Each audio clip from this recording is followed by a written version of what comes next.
জন্ম এখানেই কালাবগি।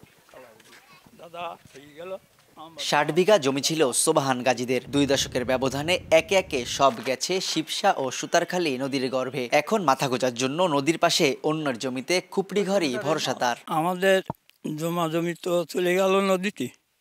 এখন এই ঘর বানতে বানতে বানতে বানতে বানতে বানতে আর এই অবদা দিতে দিতে দিতে দিতে এই পর্যন্ত এসে দাঁড়িয়েছে।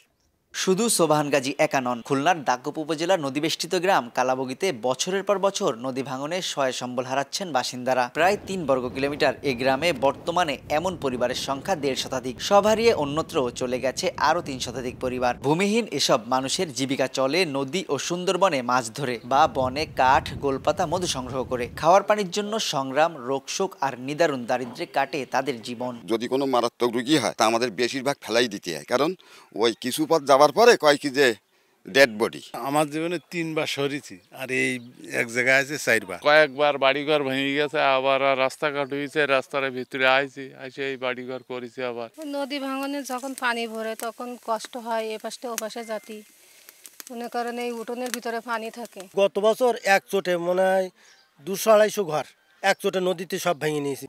পানি উন্নয়ন বোর্ড বলছে পরিবারগুলোকে অন্যত্র পুনর্বাসন প্রয়োজন। কালাবগীর যে ঝুলন্ত পাড়া, এখানে কিন্তু আমাদের ওখানে বেড়িবাঁধ রয়েছে এবং এখানে যে ঝুলন্ত পাড়াটা এটা আমাদের বাঁধের বাইরে অবস্থিত। এখানে আমাদের আসলে করণীয় কিছু নাই। এখানে যদি তাদেরকে কোনোভাবে পুনর্বাসন করা যায়, বাঁধের ভিতরে আনা যায়, সেটা আমার মনে হয় সেটাই সবচেয়ে যুক্তিসঙ্গত।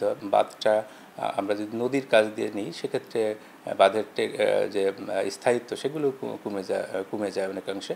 জেলা প্রশাসন বলছে পরিকল্পনা করে বাসিন্দাদের বহুমুখী সংকটের স্থায়ী সমাধানের উদ্যোগ নেওয়া হচ্ছে। সরকারি যে সকল খাস জমি আনইউজড পড়ে আছে সেই সকল জায়গায় তাদেরকে আমরা পুনর্বাসন করব। আর পাশাপাশি আমরা কিন্তু এই সকল লোকদেরকে সোশ্যাল সেফটি নেটের আওতায় আমরা আনছি এবং ম্যাক্সিমামই ওনাদেরকে আমরা প্রায়োরিটি দিচ্ছি, যাতে করে এই সকল লোকগুলি সরকারি বেনিফিটগুলি, সোশ্যাল সেফটি নেটের বেনিফিটগুলি যেন ওনারা পায়। ওনাদেরকে আমরা টেকনিক্যাল ট্রেনিং দিব, যাতে করে ওনারা শুধু জীবিকার জন্য নদীর উপরে ডিপেন্ডেন্ট না থাকে, ওনারা যেন নিজেরাও কিছু করতে পারে, তারা স্বাবলম্বী হতে পারে, যে যার মাধ্যমে সেই ধরনের প্ল্যান আমাদের আছে। কালাবগীর ঝুলন্ত পাড়া নামে খ্যাত এসব খুপড়ি ঘরে সহস্রাধিক মানুষের বাস, যেখানে গড়ে ৮ থেকে ১২টি পরিবারের জন্য মাত্র একটি শৌচাগার রয়েছে। ভাঙতে ভাঙতে ঘরের কিনারে চলে আসা এই নদী যে কোনো সময় আবারও কেড়ে নিতে পারে শত পরিবারের মাথা গোঁজার ঠাঁই। তবে জীবিকার জন্য নদী এবং বনের উপর নির্ভরশীল এই মানুষেরা অন্যত্র চলে যেতে পারছেন না।